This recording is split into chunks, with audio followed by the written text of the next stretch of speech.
ওয়াহ কি লাজবাব মুভমেন্ট। দক্ষিণ 24 পরগনার মৌসুমী আইল্যান্ড একটা দ্বীপ, সেখানে আমরা গিয়েছিলাম একটা টুর্নামেন্ট কভারেজ করতে। আমার সঙ্গে ছিল মেদিনীপুর জেলার শেখ রাজুদা। তো সেখানে কেমনভাবে গেলাম, কি করলাম, সেই নিয়ে আজকের এই ব্লগটা, আর অবশ্যই আপনারা দেখবেন পুরো ব্লগটা। প্রথমে আমরা নামখানা হয়ে গেলাম 10 মাইল বাজার, তারপর সেখান থেকে মোটর ভ্যান ধরে পাতেবনিয়া ঘাট, সেখান থেকে 5 টাকা দিয়ে খেয়া পার হলাম। রেফারি রাজুদা খুব এক্সাইটেড, তিনি কি করলেন শুনুন।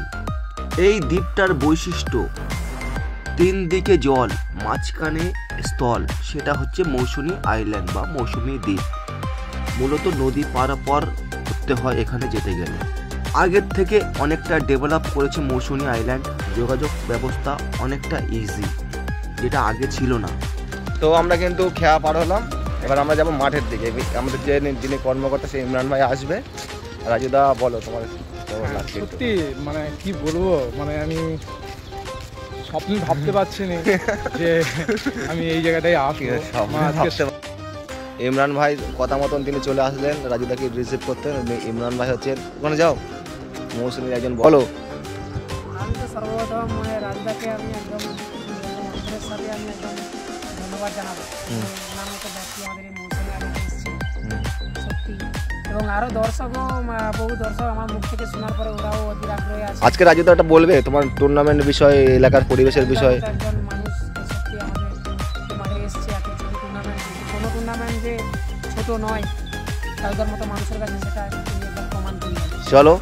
তো সানিয়া গ্রুপের কর্মকর্তা ইমরান বান্দার মহাশয়, উনি আমাদের ড্রপ করে আনলেন। আমাদের আর এক ভাই আগের দিন ছিল, নাম মফিজুল ওরফে বকুল। তো সে তো খুব এক্সাইটেড। ইমরান ভাইয়ের বাড়িতে আমরা গেলাম, আপ্যায়ন দেখুন, তিনি আপ্যায়নের কোনো ত্রুটি রাখেননি। ওটা দেখতে পেয়েছি, সত্যি আমি নিজে খুব গর্ব মনে করছি যে ভাইকে পেয়ে, সত্যি খুব নিজের ভাইয়ের মতো। আমি একসঙ্গে স্নান করা, খাওয়া দাওয়া, আমি এত সুন্দর ব্যবহার অন্য কোথাও পাইনি বললেই চলে। পেয়েছি, তবে ইমরানদার মতো ব্যবহার পাইনি। খেলা যেহেতু সন্ধ্যা থেকে শুরু হবে, তাই আমরা একটু সময় নিয়ে গিয়েছিলাম যাতে মৌসুমীটা ভালো করে ঘুরতে পারি, কিছু ফটো সেশন করতে পারি। তো নদীর ঢেউগুলো দেখুন, খুব সুন্দর, একেবারে মনোরম পরিবেশ। আমাদের বকুল ভাই ওরফে মফিজুল, রাজুদা, তারা ফটো সেশনে ব্যস্ত। আমি নিজেও কয়েকটা ফটো তুললাম, দেখুন কয়েকটা পোঁচও দিলাম। আর সত্যি কথা বলতে ফটো তুলতে অভ্যস্ত নয়, তারপরেও লোক সামলাতে পারলাম না। আর ফটোগুলো তুলছিলেন আমাদের বকুল, আমিও তুলছিলাম। রাজুদা তো ভীষণ আনন্দ পাচ্ছিল, সেটা বলে বোঝাতে পারবো না, সেটা রাজুদার মুখ থেকে শুনবেন। এখন কিন্তু আমরা পুরো তীরে, নদীর তীরে ঘুরছি, মানে বিষয়টা ভালোভাবে আমরা এনজয় করছি রাজুদা। একদম একদম বিষয়টা ভালোভাবে এনজয় করছি। আর রাজুদা কিছু বলো তুমি। কি বলবো বাবুদা, সত্যি আমার বলা ভাষা আমি কিন্তু হারিয়ে ফেলতেছি। মানে এখানকার যে দৃশ্য, যে দৃশ্যটা দেখছি, যে দেখার পর আর ভাষা বুঝতে পারছি না, যে এত সুন্দর যে মৌসুমী আইল্যান্ড নাম শুনেছি, কিন্তু আমার লাইফে প্রথম। তা আবার বাবুলদা ততক্ষণে আজকে আসতে পারবো। আচ্ছা আচ্ছা, সিরিয়াসলি বকুল কিছু বল। বকুল মাঝখানে তার সাপোর্টে আমরা কিন্তু এসেছি।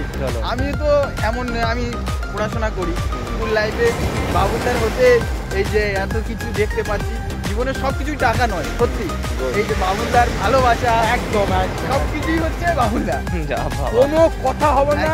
আর বাবুদার চ্যানেলকে আপনার বেশি বেশি সাবস্ক্রাইব করবেন, ফলো করবেন, একদম ঠিক আছে। ওখানকার মানুষের রুজি রুটি কিভাবে জীবিকা নির্বাহ হয় সেটা নিয়ে জানার কৌতূহল ছিল আমাদের। রাজুদা জিজ্ঞাসা করলেন, কি বললেন শুনুন ওখানের মানুষরা। আমি ওই ভ্যান চালাই। আচ্ছা আচ্ছা, ভ্যান চালিয়ে সত্যি দাদা আমার বাড়ি হচ্ছে পূর্ব মেদিনীপুর, নাম শুনে নিশ্চয়ই। হ্যাঁ, পূর্ব মেদিনীপুর হলদিয়া থেকে আমি এসেছি আপনাদের এখানে সম্মানীয় আমরা ইমরানদা তত্ত্বাবধানে এসেছি, ম্যাচ অফিসারের ম্যাচ করতে এসেছি। সত্যি আজকে আপনাদের যে এখানকার যে পরিবেশ, সত্যি আমি পুরো মুগ্ধ হয়ে গেছি যে আমাদের ওখানে এরকম পরিবেশ কিন্তু নেই। মানে চারিদিকে জল, মাঝখানে শুধু একটা দ্বীপ, সেটাই আপনারা আছেন। কেমন লাগে এখানে? যে রুটি মানে কিসের উপর নির্ভর করে? আমরা যেরকম কলকাতায় যাই বা জব করি, ধরা হয় আমাদের, আর ওই মাটির কাজ, চাষবাস তেমন হয়। আচ্ছা, এই দিকটা কি তোমার মিষ্টি জল, সবজি চাষ হয়? এই দিকটা কি চাষের উপযুক্ত জমি? এই দিকটা আচ্ছা, এটা কি বঙ্গোপসাগর? হ্যাঁ, বঙ্গোপসাগরে। সত্যি এখানকার মানুষের ব্যবহার, আচার আচরণ অত্যাধিক ভালো। আসেন না একটু, ওকে করার মতো পরিচয়। ওকে মৌসুমীতে যাচ্ছি আর রোহিতদার সঙ্গে মিট করব না, এটা হতে পারে? রোহিতদা হচ্ছে একজন ডায়াট মিনি ফুটবল লাভার্স, ওনার নিজস্ব একটা রিসোর্ট আছে, উনি শত ব্যস্ততার মধ্যেও আমাদের সঙ্গে মিট করতে আসলেন। তো উনি কি বললেন সেটা আমরা শুনবো। একদম হ্যাঁ অনেক দূর থেকে এসেছি। বলার বলতে বাবুদার সঙ্গে পরিচিত, উনিও রাজুদার সঙ্গে পরিচিত। তবে রাজুদা একজন পুলিশ কর্মীর সঙ্গে যুক্ত থাকে এবং খেলার সঙ্গে যুক্ত আরও মানের একটা রেফারি এবং প্রশাসনিক দপ্তরে কাজ করে। তো ওনাকেও অনেক দূর থেকে এসছে, ওনাকেও আমরা এই দ্বীপবাসী পেয়েছি। বিশেষ করে আমি খুব গর্বিত রাজুদার সঙ্গে পরিচিত, মানে সামনাসামনি হয়ে। এই সাইডে কি কি করছে? এটা জম্মুদ্বীপ। এই জম্মুদ্বীপ সময় মানুষের বসবাস ছিল বা ফিশার ডিপার্টমেন্ট ছিল, মানে দাদা এটা জম্মুদ্বীপ। এটা এক সময় মানুষের বসবাস ছিল এবং শুক্তি কারবার হতো। আচ্ছা আচ্ছা প্রচুর মানুষ বসবাস করতো। কিন্তু প্রায় 2009-10-এর দিকে সিপিএম জামানার শেষের দিকে ওখানে চোরা কারবার শুরু হয় আচ্ছা একদম ওই বাংলাদেশের সঙ্গে। সেইটা জানতে পেরে ওখান থেকে মানুষকে তুলে দিয়ে এখন সরকার নিয়ে ফরেস্ট হয়ে গেছে, ফরেস্ট ডিপার্টমেন্ট। ওখানে কোনো জনবসতি নেই এখন জনবসতি নেই, এখানে এমনি শুধু ফরেস্টের ডিপার্টমেন্টের লোকজন থাকে এবং কিছু ওই হরিণ বা অন্য পশু কিছু।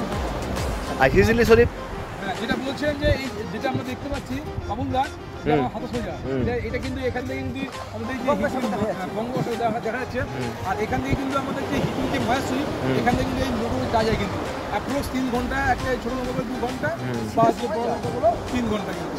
দাদা খুব ব্যাখ্যা করে চলো এই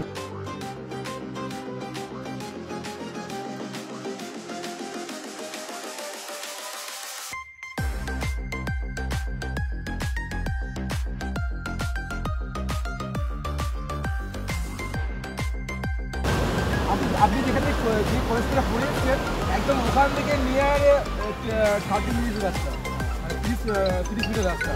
ওইখানে আমি ওই কলেজের স্টুডেন্ট। যাচ্ছি দক্ষিণে ওটা মন্দিরে ওই দিকে কৈলাস মন্দির, হ্যাঁ কৈলাস মন্দিরের কাছেই একদম। ওই লাইফ স্টুডেন্ট আর রাজকলেজের আমি স্টুডেন্ট। আমার বাড়ি একদম প্রপার ওই মহিষাদলে। আমার আদি বাড়িও তাহলে আপনার এখানে বাড়ি তাহলে? আপনি কি করেন? বাহ, থ্যাংক ইউ।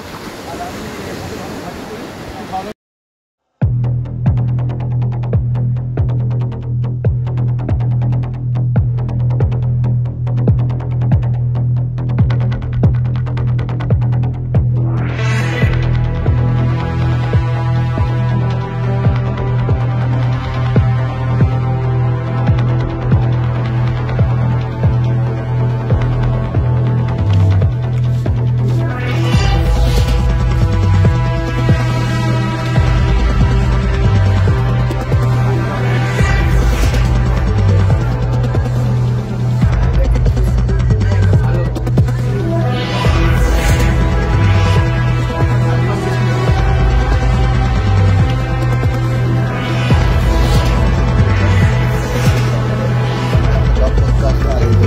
আমরা আছি দারুণ একটা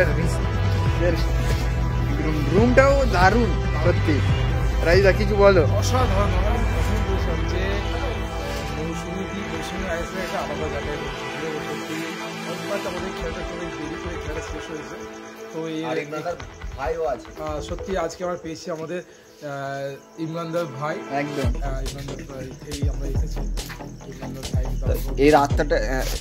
এই রাতটা কিন্তু আমরা এখানে স্টে করবো, কিন্তু এখানে যখন আপনারা সন্ধ্যাবেলা আসবেন মানে চেহারাটা কিন্তু বদলে যাবে। লাইট তো জ্বলবে, সেই সঙ্গে গান বাজানো হবে। এটা কিন্তু রিসর্ট বলে। তো রাজুদা আজকে এখানে স্টে করবে। হ্যাঁ চলো দাদা, চলে যাও নাকি? ঠিক ঠিক ঠিক। তাহলে হয়তো দেখা হবে না। এখানে কিন্তু পুরো রিসর্টগুলো বন্ধ হয়ে গিয়েছে। আমরা এখানে স্টে করবো। রাজুদা বলেছেন পুরো সমুদ্রের পাড় থেকে ঘুরে আসি, যা অসাধারণ লাগছে না। একদম আরে যদি সন্ধ্যাবেলা আসো মানে বুঝতে পারবে কত সুন্দর লাগে। আর একটু ওদিকটা ঘুরে দেখা হবে, সমুদ্রে একটা পার্টি চলছে, বিভিন্ন রঙিন লাইট চলছে। আর এখানে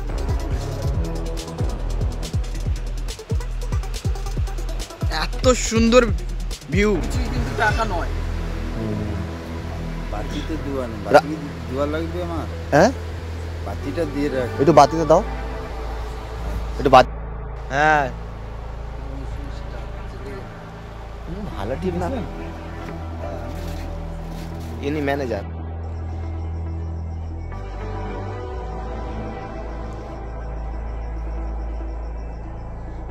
তো কালকে গিয়েছিলাম বিকেলে, আজকের ফিরলাম সকালে বেলাতে। এখন আমরা ধরবো টোটো, এখান থেকে যাবো 10 নম্বর 10 মাইল বাজার, তারপর ওখান থেকে বাস বা যে কোনো গাড়ি করে আমরা যাবো নামখানা, তারপর রাজুদা চলে যাবে হলদিয়া, আমরা চলে যাবো রাজুদা।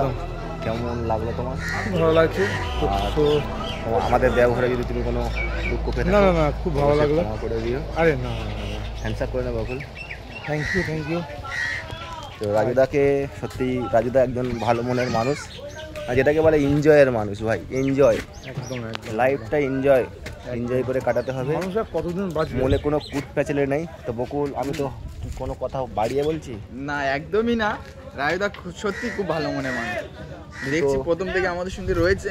রাজুদার সঙ্গে আমার এই প্রথম পরিচয়, যাই হোক প্রথম পরিচয় হলেও রাজুদা কিন্তু সম্পূর্ণ নিজের মতো করেই দেখছে, পুরো সম্পূর্ণ আমি দেখছি প্রথম থেকেই। একদম একদম সম্পূর্ণ নিজস্ব একটা ইমেজে চলেন তিনি, ঠিক আছে, একটা ভালো মনের মানুষ, ওই জন্য তাকে অত লোক ভালোবাসে। তো ভিডিওটা যদি ভালো লেগে থাকে, রাজুদা কী করবে? শেয়ার করবে, শেয়ার করতে পয়সা লাগে না, না পয়সা লাগে না। আর কথা থাকবে আই ক্যান চ্যালেঞ্জ, কোনো কথা হবে না, টাটা।